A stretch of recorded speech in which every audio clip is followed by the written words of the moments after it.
What's going on, everybody? It is Bulldog here with Golden Arms. What's the word? In this episode, we're going to be talking about some news around the NBA during the offseason, some media day moments, and power rankings for the Western Conference. This is the WTW Podcast.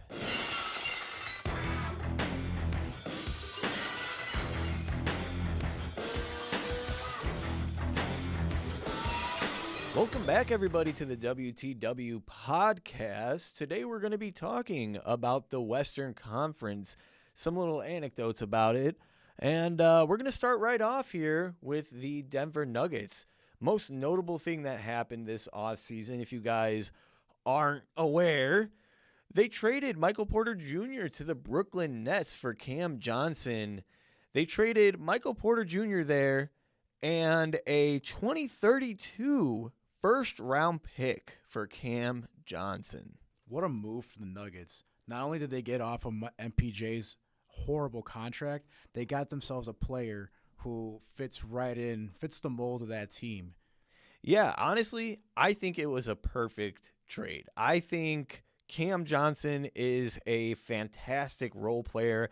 And honestly, I think with the Nuggets, believe it or not, he's going to play a more impactful role than he would have continuing his career with the Nets. They definitely got themselves a higher IQ player compared to MPJ, who would have a shoot-first mentality as opposed to making the basketball play. So on top of the move that they made for Cam Johnson, they rounded out their roster with a backup center in Jonas Valanciunas, Tim Hardaway Jr., and the return of Bruce Brown. Circling back to Michael Porter Jr., if you are a Bulls fan, you might remember a lot of people were pushing for the Bulls to draft him that year. In hindsight, what a great decision to not draft Michael Porter Jr. That would have been a mess. Yeah, just imagine Zach LaVine and MPJ on the same court. It would have been just shot chuckers paradise right there. And you look at some of the controversies that MPJ has gotten himself into when his car got towed, and most recently his Nets presser where he said he was going to take his career year by year. He's only 27 years old and making statements like that, like suggesting that he could be retiring soon. That's hilarious. You know what? I kind of figured he might be. Him and Ben Simmons are on the same boat. Only because they suffered the same injury. Back injuries ain't no joke. And to me, I feel like MPJ got his money. He got his ring. What more does he want? Clearly, he's into the podcasting realm.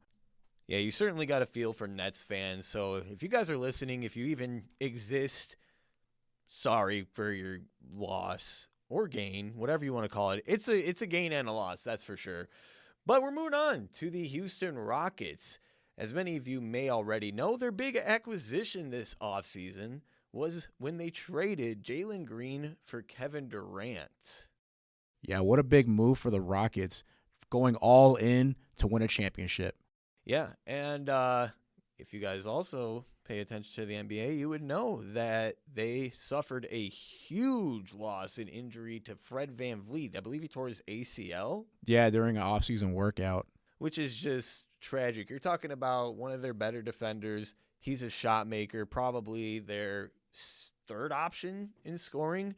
Luckily, they still have depth. They have Şengün. Like I said, they have KD. So they're still looking good. It's just you're missing a huge part in your offense and defense with the injury to Fred VanVleet.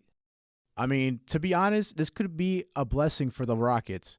You'd be able to see what Reece Shepherd has, your number 3 overall pick from last year, and the ginormous lineup that the Rockets will have. Amen Thompson, or is it Asor or Amen? Which Thompson? Amen Thompson playing the point.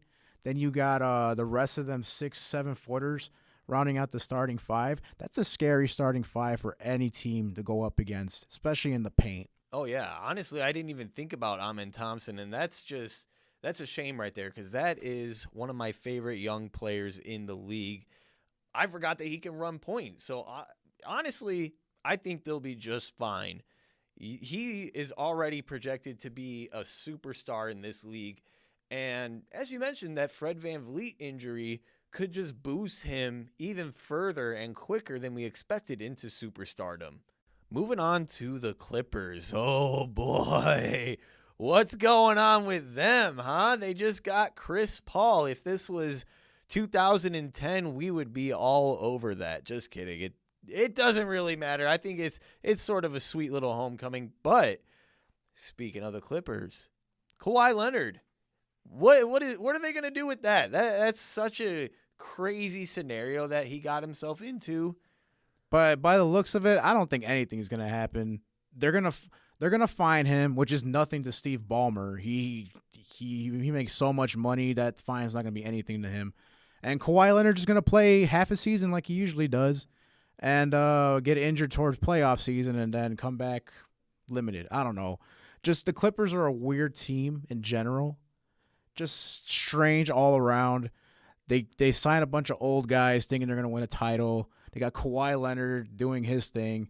Just the Clippers overall are going to be the Clippers. Oh yeah. I think it's going to be a hit or miss season for them. I mean, everybody's got to stay healthy. That's first and foremost. But yeah, I mean, I agree. I don't think the Kawhi situation is going to be much of a distraction because Kawhi Leonard, when has he ever let any sort of controversy that he's been a part of take precedence over the season? Oh, wait, with the Spurs, never mind. But anyway, that's beside the point. I feel like Kawhi is not the type of guy to let certain things like this get in the way of having a successful championship run with whatever team he's been on. You know, and continuing the Clippers run here in our discussion, James Harden, I mean, he had a solid season last year.